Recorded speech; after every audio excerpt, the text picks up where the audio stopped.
नमस्कार, यो हो समाचारमा स्वागत छ। म दिपेश घिमिरे। म अपेक्षा तिमिल सेना। सुरु गरौँ अहिलेसम्मका प्रमुख समाचारबाट।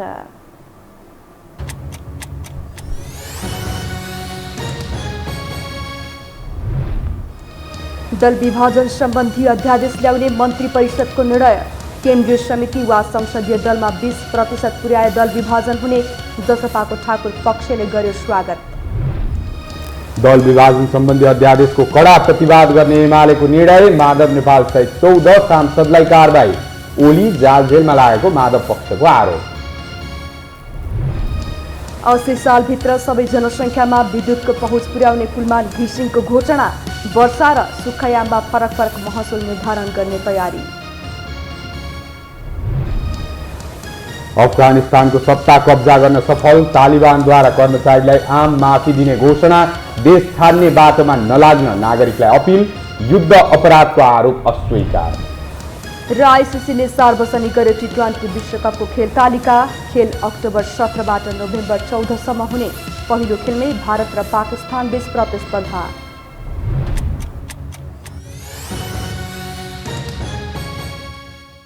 अब समाचार विस्तारमा। सरकारले दल विभाजन सम्बन्धी अध्यादेश ल्याएको छ। आज बसेको मन्त्री परिषद बैठकले केन्द्रीय समिति वा संसदीय दलमा 20% संख्या पुर्याएर दल विभाजन गर्न सकिने गरी राजनीतिक दल विभाजन सम्बन्धी अध्यादेश ल्याएको हो। यसअघि राजनीतिक दल सम्बन्धी ऐनमा दल विभाजनका लागि केन्द्रीय समिति र संसदीय दलमा 40% संख्या अनिवार्य हुने उल्लेख थियो। यो ऐनलाई संशोधन गर्न ल्याइएको अध्यादेशमा केन्द्रीय समिति वा संसदीय दलमा 20% संख्या भए दल विभाजनले मान्यता पाउने व्यवस्था गरिएको छ। मन्त्री परिषदको यो सिफारिस लिएर राष्ट्रपति विद्यादेवी भण्डारीलाई भेट्न प्रधानमन्त्री शेरबहादुर देउबा शीतल निवास पुग्नु भएको थियो। सरकारले ल्याएको यो अध्यादेशले पार्टी विभाजनको तयारीमा रहेका माधव नेपाल पक्ष र जसपाको महन्त ठाकुर पक्षलाई राहत मिल्ने भएको छ। सत्ताधारी गठबन्धनको नेतृत्व गर्दै प्रधानमन्त्री बनेका काङ्ग्रेस सभापति शेरबहादुर देउबाले दल विभाजन सम्बन्धी अध्यादेश जारी गरेपछि तरङ्ग पैदा भएको छ। नेकपा एमाले र जसपालाई विभाजनको मार्ग तय गरेर ल्याएको अध्यादेशमा के छ त देउबाको स्वार्थ? एक रिपोर्ट। अध्यादेश ल्याउने, एमाले र जसपालाई फुटाउने र 2/3 जुटाएर राष्ट्रपतिलाई पनि महाअभियोग लगाएर हटाउने सत्ताधारी गठबन्धनको चाल स्वरूप सरकारले राजनैतिक दल विभाजन सम्बन्धी अध्यादेश ल्याएको छ। यसै बमोजिम मङ्गलबार प्रधानमन्त्री शेरबहादुर देउबा नेतृत्वको सरकारले केन्द्रीय समिति र संसदीय दलमा 20% भए पार्टी विभाजन हुन सक्ने गरी अध्यादेश ल्याएको हो। अब पार्टी फुटको औपचारिक घोषणामा मात्र अड्किएका एमाले र जसपा सहज ढङ्गले फुट्न सक्ने भएका छन्। गत वर्षको वैशाख 8मा निवर्तमान प्रधानमन्त्री तथा एमाले अध्यक्ष केपी शर्मा ओलीले यही अध्यादेश ल्याएर विरोध भएपछि फिर्ता गरेका थिए। अहिले प्रमुख प्रतिपक्षको भूमिकामा थन्किएका ओली सरकारको कदमपछि आक्रामक बनेका छन्। अध्यादेश मार्फत सरकारले राजनैतिक दल सम्बन्धी ऐन 2073 को दफा 33 को उपदफा 2 संशोधन गर्न खोजेको हो। सरकारले अध्यादेश मार्फत 40% हिस्सालाई घटाएर एमालेको माधव नेपाल पक्षलाई अनुकूल बनाइदिन खोजेको देखिन्छ। किनकि संसदमा 121 सिट सहित पहिलो दलका रूपमा रहेको एमाले विभाजन भए काङ्ग्रेस र माओवादी दुवैका लागि फाइदा हुनेछ।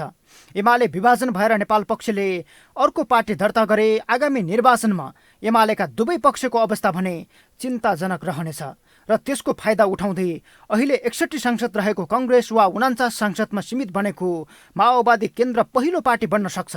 यसकै स्वार्थमा देउबा प्रचण्डलाई एमाले नफुटाइ नहुने भएको छ। अध्यादेश ल्याएर एमालेबाट नेपाल पक्ष अलग भएपछि सांसद पद समेत सुरक्षित रहनेछ। नेपाल पक्षको सांसद पद कायम रहनु भनेको बहुमतका लागि प्रधानमन्त्री देउबा सुरक्षित हुनु हो, जसले अहिले एमालेमा झगडिएका रूपमा रहेको नेपाल पक्षलाई समेत नयाँ दल दर्ता र स्थापना गर्न पनि सजिलो हुनेछ। सरकारको कदमपछि एमालेको माधव पक्ष उत्साहित बनेको छ। त्यो बेला फरक थियो। त्यो बेलामा पार्टीहरू एकजुट थिए, जबरजस्ती फुटाउने प्रयत्न गरिएको थियो। अहिले पार्टीहरू एकजुट छैनन्, जबरजस्त विवाद छ, विभाजन छ। तपाईँले देखिरहनु भएको छ, चाहे त्यो राजपामा होस् चाहे हाम्रोमा होस्। तर त्यो बेलामा ल्याउँदाखेरि यो स्थिति थिएन। त्यसैले कुनै पनि चिजको चाहिँ कुन बेलामा के हो भन्ने कुरो त्यो बेलाको सिचुएसन परिस्थिति पनि हेरेर हुन्छ। त्यो बेलामा बेइमानी नियत थियो, अहिले आवश्यकता छ। किन निर्वाचन आयोगले तिमीहरू दुईटा हो भनेर राजपालाई आदेशै दिइसक्यो। होइन। अब हाम्रो पनि प्रक्रिया सुरु हो भने सायद केही भन्ला उसले। अध्यादेश जारी भए लगत्तै एमाले अध्यक्ष ओलीले माधव पक्षका 14 सांसदलाई कारबाही स्वरूप सांसद पद खारेज गर्न संसद सचिवालयमा पत्र पठाएका छन्। 203 सदस्य रहेको केन्द्रीय कमिटिको संख्या 260 पुर्याएर निर्वाचन आयोगलाई बुझाएका छन्। उनको यो कदम मूलतः माधव नेपाल पक्षलाई अल्पमतमा पार्ने र 20% समेत पुग्न नदिने रणनीति हो। तर गठबन्धनले एमाले फुटाउने मात्र नभई राष्ट्रपतिलाई महाअभियोगसम्मको तयारी गरेको छ। ओली पक्ष बाहेकका सबै दलको समर्थन लिएर राष्ट्रपति विद्यादेवी भण्डारीलाई महाअभियोग लगाउने र झलनाथ खनाललाई राष्ट्रपति बनाउने तयारी गठबन्धनको रहेको चर्चा चलेको छ। यस्ता कुरा सदनमा नल्याउने, जनताले अनुमोदन गरेको, जनताले निर्वाचन बनाएर पठाएको जनताको प्रतिनिधि अगाडि यस्ता एजेन्डा नल्याए, बिलहरू नल्याउने, होइन मसौदा नल्याउने। तर आज यही ल्याउनको लागि हिजो सदन बन्द गरेर अनि आज ल्याउने भने गतिलो चरित्र हो र यो? यसमा कुछ काला है भने दागमा है, दालमा कुछ काला है भने जस्तो यसको नियत, यसको नतिजा राम्रो होइन। सोमबार संसदका दुवै सदनको अधिवेशन अन्त्य गरेर सरकारले मङ्गलबार अध्यादेश जारी गरेको हो। यो सँगै संविधान र विधिभन्दा बाहिर गएर अध्यादेशबाटै देश चलाउन खोज्ने निवर्तमान प्रधानमन्त्री केपी शर्मा ओलीकै पथमा देउबा नेतृत्वको सरकार चलेको स्पष्ट हुन आएको छ। अस्थिरता र राजनैतिक दलहरूबीच टुटफुट बढ्दै गएपछि संविधानमै दल विभाजनको विषयलाई कठोर पारिएको थियो। तर दलभित्र र संसदीय समीकरणमा आफू अनुकूलको राजनीति भएन भने कानुन नै तोडमोड गरेर आफूलाई सहज बनाउने अभ्यास ओली देउबा दुवैमा देखिएको छ। यो हो टेलिभिजनका लागि क्यामेरामा निशान्त तामाङका साथमा सन्तोष बेके थापा, काठमाडौँ। प्रमुख प्रतिपक्ष दल नेकपा एमाले सरकारले ल्याउन खोजेको दल विभाजन सम्बन्धी अध्यादेशको सशक्त प्रतिवाद गर्ने भएको छ। नेकपा एमालेको मङ्गलबार च्यासल स्थित तुलसीलाल स्मृति प्रतिष्ठान भवनमा बसेको स्थायी कमिटी बैठकले गठबन्धन सरकारले दल विभाजन सम्बन्धी अध्यादेश ल्याएको प्रति आपत्ति जनाउँदै सशक्त प्रतिवाद गर्ने चेतावनी दिएको हो।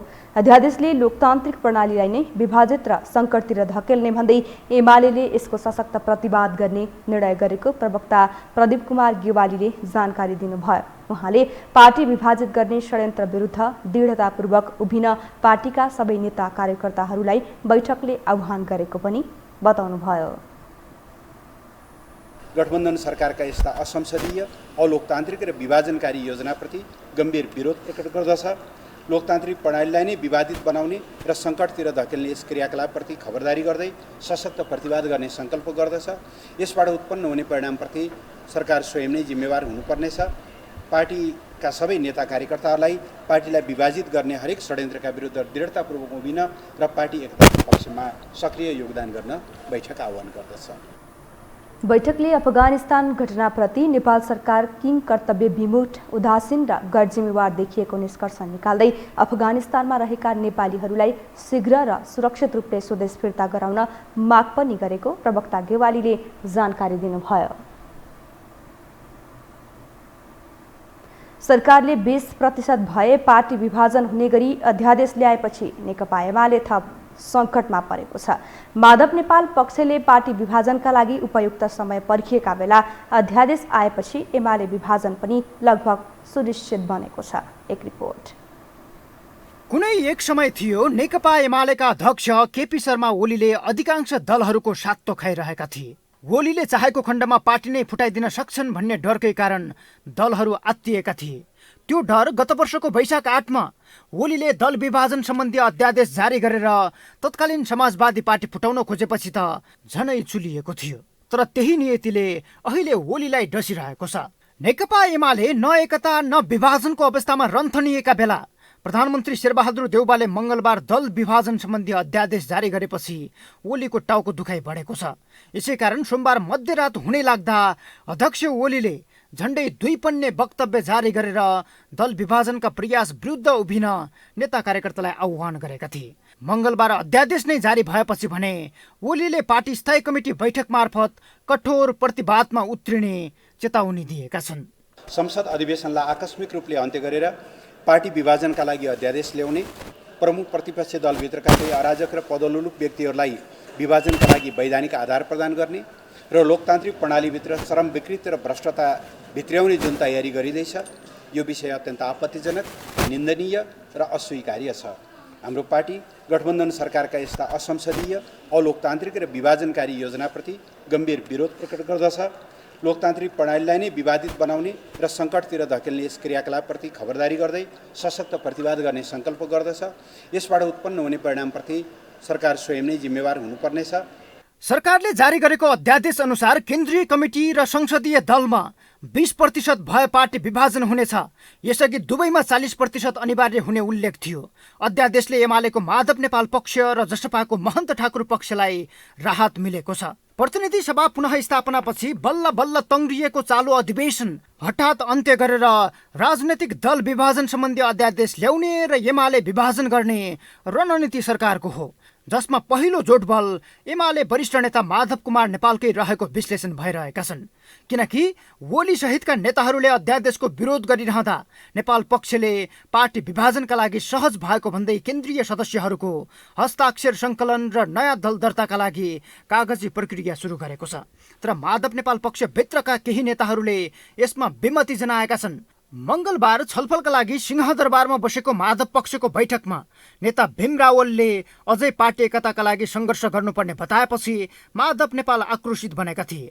तर अध्यादेश नै जारी भएपछि अब एमाले एकताको सुविधा टुङ्गिएको छ भने पार्टी विभाजनको स्पष्ट खाका तयार भएको छ। यो त यदुवंशीहरूको महाभारतको युद्ध हो। महाभारतको परिणाम के भयो त? सिद्धिने कुरा हो नि। यहाँ त्यही हुन्छ। अब एमाले भन्नेले मलाई लाग्छ निर्वाचन त साथ जित्दैन कि, किनभने यिनीहरूले एक्लै अर्कालाई सिद्ध्याउने भन्ने यिनीहरूको अब कार्यनीति हुन्छ। जस्तो 54 सालमा वामदेवले पार्टी फुटाए, त्यति बेर संस्थापन एमालेको चाहिँ नीति के भयो भने हामी काहीँ जितौँ नजितौँ तर वामदेवले एक ठाउँ पनि जित्नु हुँदैन। वामदेव 0 भएर आजको ठाउँमा आए। सरकारले ल्याएको अध्यादेश राष्ट्रपतिबाट अनुमोदन हुनु अघि नै एमाले अध्यक्ष ओलीले माधव नेपाल सहितका सांसदहरूलाई कारबाही पनि गर्न सक्छन्। तर कारबाहीको पत्र सभामुख समक्ष बुझाउनु पर्ने भएकाले सभामुखले चाहेको खण्डमा 15 दिनसम्म अड्काइदिन सक्छन्। यो बीचमा सरकारले ल्याएको अध्यादेश मार्फत माधव पक्षले फरक पार्टी बनाउन सक्नेछ। तर माधव नेपाल र सत्ताधारी गठबन्धनलाई पनि चुनौती नै छ। सरकारले सिफारिस गरेको अध्यादेश राष्ट्रपति विद्यादेवी भण्डारीले सहज ढङ्गबाट पारित नगर्न पनि सक्छिन्, किनकि यसअघि नै ओलीले ल्याएको अध्यादेशको चर्को विरोध भएपछि फिर्ता गरिएको थियो, जसको सबैभन्दा धेरै विरोध काङ्ग्रेस र माओवादी केन्द्रले गरेका थिए। अहिले त्यही अध्यादेश लिएर सरकार राष्ट्रपतिको कार्यालय पुगेपछि केही समय राष्ट्रपतिले औचित्य माग्दै रोकिदिन सक्ने आकलन पनि गरिएको छ। तथापि एमाले एकता जोगाउन दोस्रो एवं तेस्रो तहका नेताहरू लागि परे पनि अध्यक्ष ओली र नेता नेपाल भने पार्टी विभाजनमा प्रश्न देखिएका थिए। माधव नेपालकै कारण सत्ताबाट बाहिरिनु परेको अभिव्यक्ति दिँदै आएका ओलीले आफू निकट नेताहरूलाई सम्झौता नगर्ने अडान लिँदै आएका छन्। उस्तै अडान लिएका नेता नेपाल विभाजनका लागि 40% नपुग्ने भएपछि छटपटाएका थिए।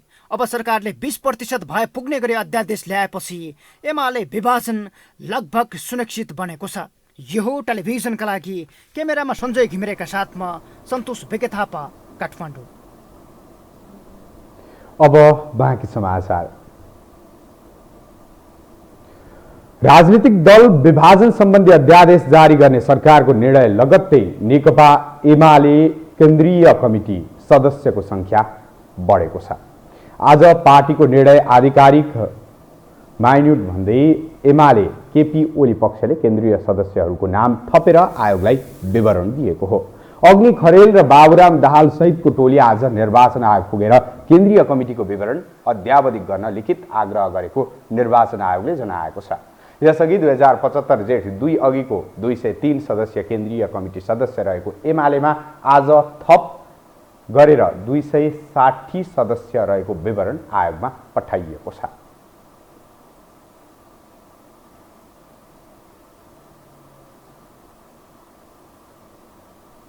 नेकपा एमालेले माधव कुमार नेपाल सहित 14 सांसदलाई कारबाही गरेको छ। 14 जना सांसदलाई कारबाहीको पत्र संसद सचिवालयमा पठाइएको छ। कारबाहीका लागि सिफारिस गरिएका सांसदहरूमा माधव कुमार नेपाल, रामकुमारी झाँक्री, मेटमणि चौधरी, जीवनराम श्रेष्ठ, मुकुन्द नेउपाने, लक्ष्मी कुमारी चौधरी, कल्याणी खड्का, निरादेवी जैरू, पुष्पा कुमारी कर्ण, सरला यादव, भवानी खातुम, त्यसै गरी विरोध खतिवडा, कलिला खातुङ, कृष्णलाल महर्जन रहेका छन्। संसद सचिवालयमा बुझाइएको पत्रको बदार्थ निर्वाचन आयोगमा पनि पुगेको छ।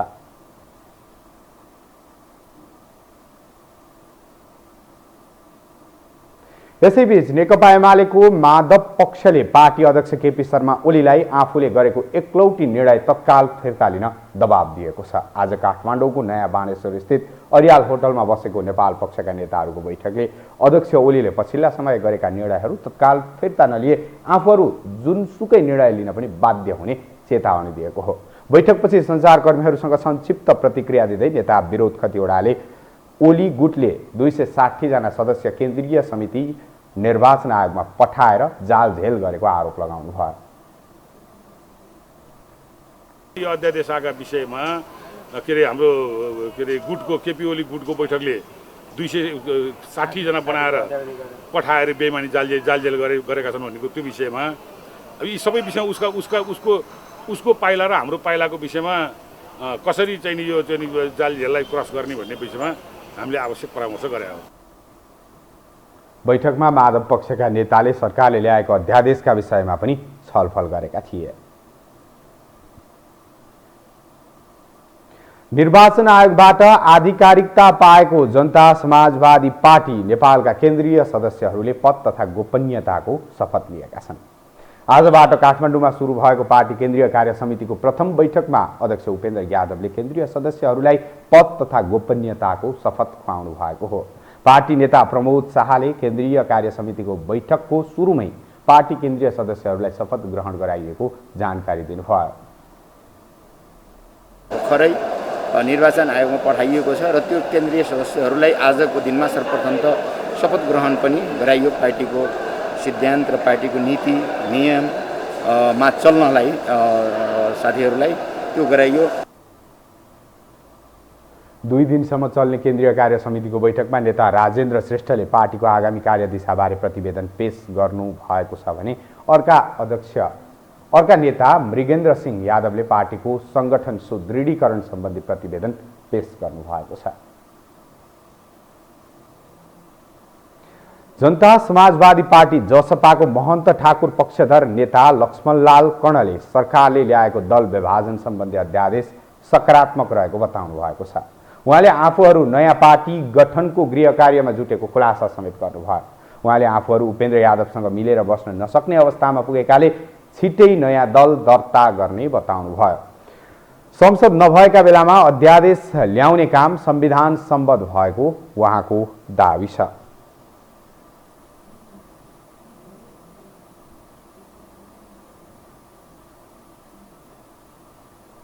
हामीसँग समाचार बाँकी नै छन्। अहिलेलाई विश्राम।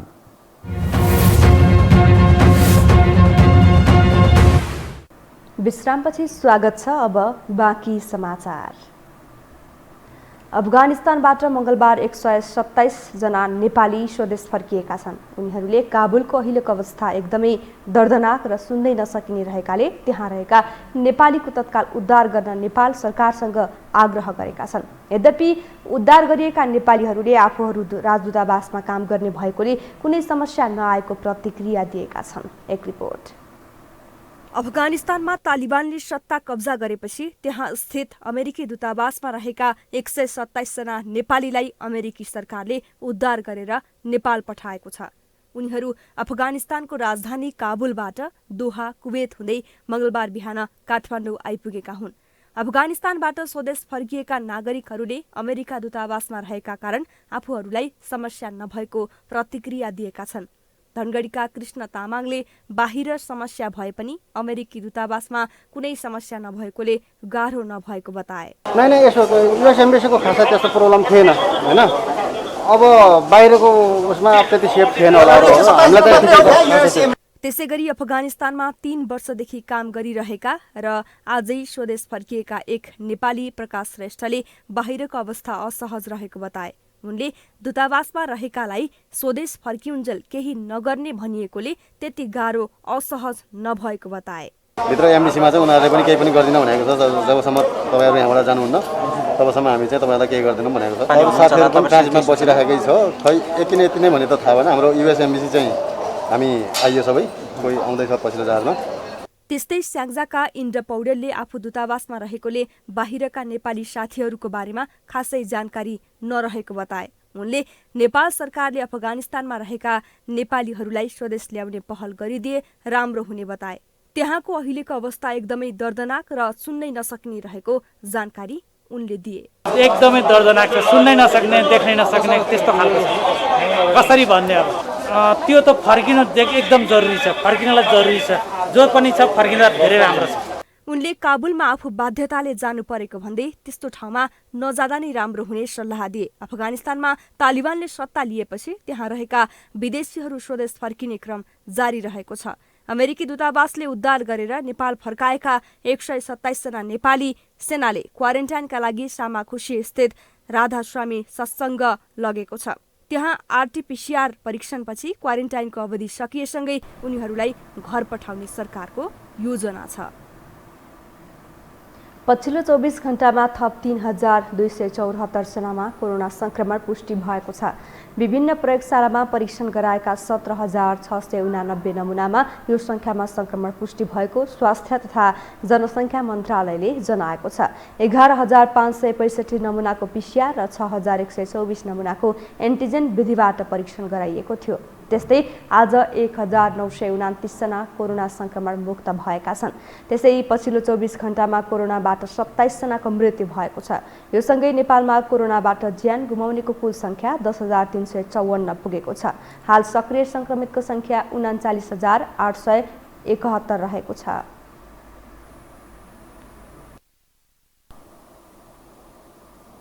अब बाँकी समाचार। विपक्षी दल नेकपा एमाले अवरोध गरेपछि लुम्बिनी प्रदेश सभाको 9औं अधिवेशन पहिलो बैठक स्थगित भएको छ। निर्धारित समयभन्दा 1.5 घण्टा ढिला सुरु भएको बैठक प्रमुख प्रतिपक्षी दल एमाले अवरोध गरेपछि सभामुख पूर्णबहादुर घरतीले भोलि दिउँसो 1 बजेसम्मका लागि स्थगित गर्नुभएको हो। सभामुखले बैठकको कारबाही अघि बढाउँदै गर्दा एमालेका सांसदहरूले उठेर विरोध गरेपछि सभामुख घरतीले भोलिसम्मका लागि बैठक स्थगित गर्नुभएको हो।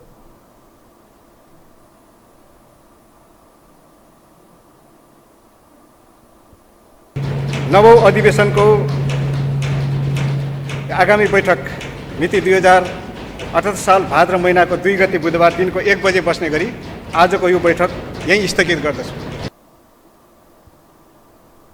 एमाले सूर्य चिन्ह लिएर चुनाव जितेका अजय साई र विमला ओलीलाई कारबाही गरिएको सूचना सुनाउनु पर्ने माग गर्दै एमाले बैठक अवरुद्ध गरेको हो। राष्ट्रिय पुनर्निर्माण प्राधिकरणमा कार्यरत इन्जिनियर तथा प्राविधिकहरू आन्दोलनमा उत्रिएका छन्। देशभरका 3,000 भन्दा बढी इन्जिनियर तथा प्राविधिकहरू प्राधिकरणले सेवा सुविधा नदिएको भन्दै आन्दोलनमा उत्रिएका हुन्। सरकारले अन्याय गरेको भन्दै उनीहरूले आफ्ना माग पूरा नगरे देशव्यापी आन्दोलन गर्ने चेतावनी समेत दिएका छन्। एक रिपोर्ट। 2072 सालको भूकम्पपछि भत्किएका विभिन्न संरचना निर्माणमा इन्जिनियर तथा प्राविधिकको महत्त्वपूर्ण भूमिका रहेको छ। उनीहरूलाई सरकारले साथमा लिएर पुनर्निर्माण कार्यहरूलाई अघि बढाएको थियो। यसैकारण धरहरा, रानीपोखरी लगायतका लाखौं पुरातात्विक तथा सांस्कृतिक सम्पदाहरू पुनः जीवन्त भएका छन्। तर काम गरे बापत राज्यबाट पाउनुपर्ने सेवा सुविधा नपाएको भन्दै उनै इन्जिनियर तथा प्राविधिकहरू आन्दोलित बनेका छन्। 1 महिनासम्म निरन्तर हामी फिल्डमा खटिएका थियौं र 2 दिन अगाडि मात्रै प्राधिकरणले एउटा पत्र जारी गर्छ र तिमीहरू हाम्रो कर्मचारी 1 महिना अगाडिदेखि थिएनौ भनेर पत्र जारी गर्छ। यो भन्दा ठूलो दुर्भाग्यपूर्ण कुरा के हुन सक्छ? अहिले राजनैतिक समीकरण जुन परिवर्तन भएको छ, राज्यमा जुन तरिकाले सरकार परिवर्तन भएको छ, त्यो सरकारको परिवर्तनसँगै हामीलाई पनि कता कता राजनैतिक जालझेलमा पारेर हामीलाई अन्याय गर्दैछ राज्यले। यसअघि 4,000 प्राविधिकहरूले एकैसाथ राजीनामा दिएपछि मात्र प्राधिकरणले माग पूरा गरिदिएको थियो। अहिले प्राधिकरणसँग 3,000 मात्र प्राविधिक आबद्ध छन्। तिनै मध्ये केहीले सडकमा आएर आन्दोलन गर्न थालेका हुन्। नेपालको प्राविधिक इतिहासकै सबैभन्दा ठूलो सफलता आन्दोलन गरिसकेको समूहलाई पुनः आन्दोलनमा जान प्राधिकरणले बाध्य बनाएको उनीहरूको भनाइ छ। उनीहरूले कामकाजमा खटिए बापत तलबको अतिरिक्त खाइपाई आएको भौगोलिक र प्रोत्साहन भत्ता लगायत अन्य सेवा सुविधाबाट वञ्चित बनाएको भन्दै विरोध गरेका हुन्। अहिले पुनर्निर्माण प्राधिकरणले आफ्नो कर्मचारी नै होइन भन्दै निकालिदिएको गुनासो उनीहरूले गरेका छन्। यो हाम्रो प्रदर्शन भनेको यो राष्ट्रिय पुनर्निर्माण प्राधिकरणका हामी जो 32 जिल्लाका भूकम्प इन्जिनियरहरू अनि भूकम्पमा जति हामी लाभग्राहीहरू अहिले 32 जिल्लाका हामी घरहरू बनाउने निजी घरहरू यो हाम्रो यो भूकम्प यो रानीपोखरीहरू के अरे धरहरा रानीपोखरीहरू जुन हाम्रो यो भूकम्पको इन्जिनियरले हामीले बनाएको यिनीहरू संरचना बनाएकोहरू अहिलेको सरकारले जो हामीलाई चाहिँ निरन्तरता रूपमा यो भूकम्प निरन्तरता चलिरहने अवस्थामा चाहिँ हामीलाई व्यवस्था गरी हाम्रा मागहरू कुनै पनि मागहरू हाम्रो अगाडि नबढाएको हुँदा हामी अहिले यो अवस्थामा हामी रोडमा आएका हौँ। किनकि राष्ट्र निर्माण हामी प्राविधिकहरूले गरेका छौँ जुन हामीले भूकम्प पीडितहरूको मुहारमा खुसियारी ल्याउने काम गरेका छौँ। हामीले रानीपोखरी धरहरा जस्ता महत्त्वपूर्ण सम्पदाहरू हाम्रै सहभागितामा नै सम्पन्न भएका छन् तर पनि आज हामी प्राविधिकहरूलाई हामीलाई रोडमा आउनुपर्ने बाध्यता बनाइएको छ। यसअघि इन्जिनियर तथा प्राविधिकले यी मागहरू पूरा नभएको भन्दै सडक सङ्घर्ष र सामूहिक राजीनामा घोषणा गरेका थिए। प्राविधिक संरक्षण समितिले खाइपाई आएको प्रोत्साहन सहित दुर्गम भत्ता, प्राविधिकहरूको उचित व्यवस्थापन लगायतका माग राखेर आन्दोलनमा उत्रिएका छन्। यो हो टेलिभिजनका लागि क्यामेरामा निशान्त तामाङका साथमा लीलामाया ठटाल, काठमाडौँ। अब पालो आर्थिक समाचारको।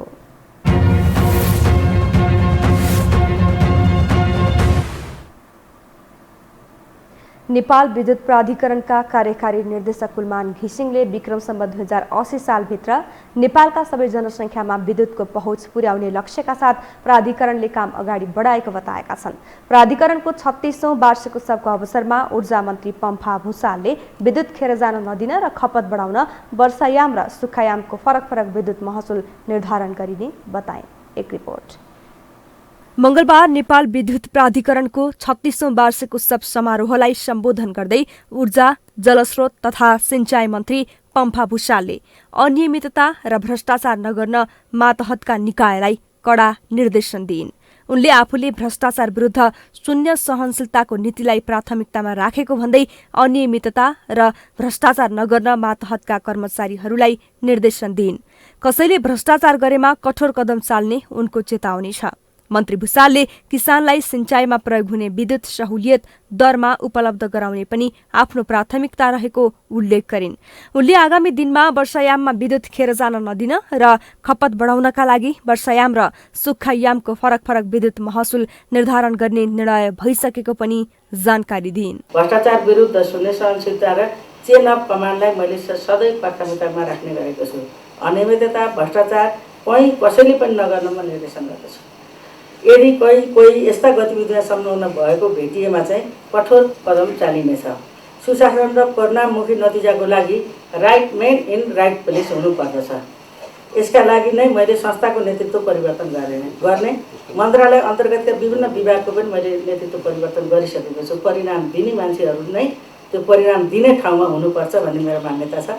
मन्त्रालयले जारी गरेका नीति र कार्यक्रमहरूलाई लागू गर्दै परिणाम दिन संस्थाको नेतृत्व जिम्मेवार बन्नुपर्छ र सबै चाहिँ मन्त्रालयप्रति उत्तरदायी हुनुपर्दछ। उनले विद्युत प्राधिकरणले ग्राहकहरूलाई गुणस्तरीय सेवा उपलब्ध गराउन धेरै मेहनत गर्नुपर्ने र गुनासोहरूको तत्काल सम्बोधन गर्न संयन्त्र बनाउने तथा वितरण संरचनाको स्तर उन्नति एवं विस्तार गर्नुपर्ने आवश्यकता रहेको बताइन्। कार्यक्रममा नेपाल विद्युत प्राधिकरणका कार्यकारी निर्देशक कुलमान घिसिङले विक्रम सम्वत 2080 सालभित्र नेपालका सबै जनसङ्ख्यामा विद्युतको पहुँच पुर्याउने सरकारको लक्ष्य पूरा गर्ने गरी प्राधिकरणले काम अगाडि बढाएको बताए। उनले महाराजगञ्ज वितरण केन्द्रका केही स्थानमा वितरण प्रणालीलाई भूमिगत गर्ने कार्य सम्पन्न भएको र कुलेश्वर, कीर्तिपुर, बानेश्वर, जोरपाटी र बालाजुमा वितरण लाइन भूमिगत गर्ने काम अगाडि बढेको बताए। त्यस्तै ललितपुर, भक्तपुर, पोखरा र भरतपुरमा पनि वितरण लाइन भूमिगत गर्ने कामको प्रक्रिया सुरु भएको जानकारी दिए। सम्मत 2080 सालभित्र नेपालका सबै जनसङ्ख्यामा विद्युतको पहुँच पुर्याउने नेपाल सरकारको लक्ष्य पूरा गर्न प्राधिकरणले आवश्यक कार्य गरिरहेको छ। वितरण प्रणालीलाई आधुनिकीकरण गर्दै लैजाने योजना अनुरूप रत्नपार्क र महाराजगञ्ज वितरण केन्द्रका केही स्थानमा वितरण प्रणाली भूमिगत गर्ने कार्य पूरा भएको छ। कुलेश्वर, कीर्तिपुर, बानेश्वर, जोरपाटी र बालाजी वितरण केन्द्रमा वितरण लाइन भूमिगत गर्ने कार्य अगाडि बढिसकेको छ भने ललितपुर र भक्तपुर समेतका वितरण प्रणाली भूमिगत गर्ने कार्यको ठेक्का सम्झौता भइसकेको छ। कार्यकारी निर्देशक घिसिङले देशभर 3 फेज मिटरलाई स्मार्ट बनाउने कार्य अगाडि बढाइएको पनि बताए। वितरण प्रणालीलाई स्वचालित बनाउने कामको पनि प्रक्रिया थालनी गरिएको उनले उल्लेख गरे। नेपाल स्टक एक्सचेन्ज नेप्से आज सामान्य अङ्कले बढेको छ। आज नेप्से 0.23 अङ्कले बढेर 3160.32 बिन्दुमा पुगेको हो। त्यस्तै आज कारोबार रकममा पनि वृद्धि भएको छ। आज 18 अर्ब 20 करोड 49 लाख बराबरको कारोबार भएको छ। सोमबार नेप्सेमा 15 अर्ब 93 करोड 8 लाखको कारोबार भएको थियो। आज कारोबार भएका 6 समूह बढेका छन् भने अन्य सबै समूह घटेका छन्। नेप्सेका अनुसार आज कारोबार भएका कम्पनी मध्ये 12 कम्पनीको शेयर मूल्यमा सकारात्मक सर्किट लागेको छ। आज शेयर मूल्यमा 10% वृद्धि हुने कम्पनीहरूमा Gorkhas finance, first micro finance development bank, Divyeshwari hydro power, Arun Kabeli power, Panchakanya Mai hydro power, Ankhu Khola जलविद्युत कम्पनी लगायत रहेका छन्। हामीसँग अन्तर्राष्ट्रिय र खेल समाचार बाँकी नै छन्। अहिलेलाई विश्राम।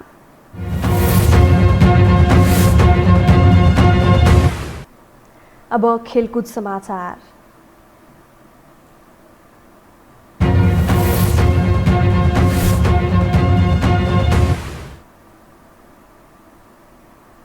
एएफसी एसिया कप छनौटमा नेपालले पहिलो खेल फिलिपिन्ससँग खेल्ने भएको छ। हङकङ, फिलिपिन्स र नेपाल रहेको समूहमा नेपालले पहिलो खेल फिलिपिन्ससँग खेल्न लागेको हो।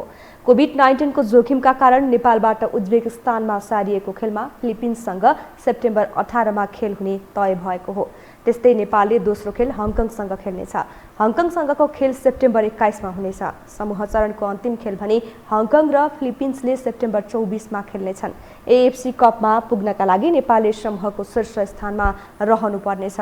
समूह विजेताले आगामी 2022 मा भारतमा हुने एएफसी महिला एसिया कपमा सहभागी हुन पाउनेछ।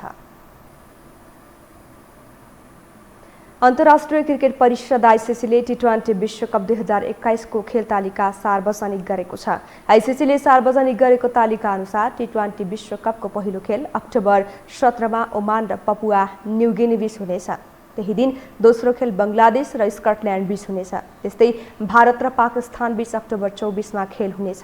टी20 विश्वकप 2021 को आयोजना पहिला भारतमा प्रस्ताव गरिएको थियो, तर कोरोना भाइरस संक्रमणका कारण भारतीय क्रिकेट बोर्डले यसलाई युएई र ओमानमा स्थानान्तरण गरेको हो। प्रतियोगिताको पहिलो चरणमा 8 क्वालिफाइङ टोलीले भाग लिनेछन्। यीमध्ये 4 टोलीले सुपर 12 मा स्थान बनाउनेछन्। सुरुवाती 8 टोलीमा Bangladesh, Sri Lanka, Ireland, Netherlands, Scotland, Namibia, Oman र पपुवा न्युगिनी छन्। टी20 विश्वकपको फाइनल नोभेम्बर 14 मा हुनेछ। सन् 2016 पछि पुरुष टी20 विश्वकप आयोजना गरिएको यो पहिलो पटक हो। यसअघि सन् 2016 मा कोलकातामा खेलिएको फाइनलमा वेस्ट इन्डिजले इङ्ग्ल्यान्डलाई हराएको थियो।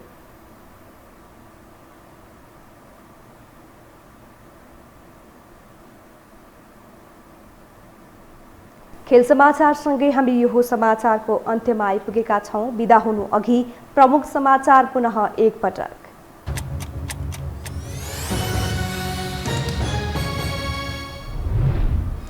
दल विभाजन सम्बन्धी अध्यादेश ल्याउने मन्त्री परिषदको निर्णय। केन्द्रीय समिति वा संसदीय दलमा 20% पुर्याए दल विभाजित हुने जसपाको ठाकुर पक्षले गरे स्वागत। दल विभाजन सम्बन्धी अध्यादेशको कडा प्रतिवाद गर्ने एमालेको निर्णय। माधव नेपाल सहित 14 सांसदलाई कारबाही। पोली जालझेलमा लागेको माधव पक्षको आरोप। 80 सालभित्र सबै जनसङ्ख्यामा विद्युतको पहुँच पुर्याउने कुलमान घिसिङको घोषणा। वर्षा र सुर्खायाममा फरक फरक महसुल निर्धारण गर्ने तयारी। अफगानिस्तानको सत्ता कब्जा गर्न सफल तालिबानद्वारा कर्मचारीलाई आम माफी दिने घोषणा। देश छाड्ने बाटोमा नलाग्न नागरिकलाई अपिल। युद्ध अपराधको आरोप अस्वीकार। र आइसिसीले सार्वजनिक गरे टी20 विश्वकपको खेल तालिका। खेल अक्टोबर 17 बाट नोभेम्बर 14 सम्म हुने। पहिलो खेलमै भारत र पाकिस्तान बीच प्रतिस्पर्धा।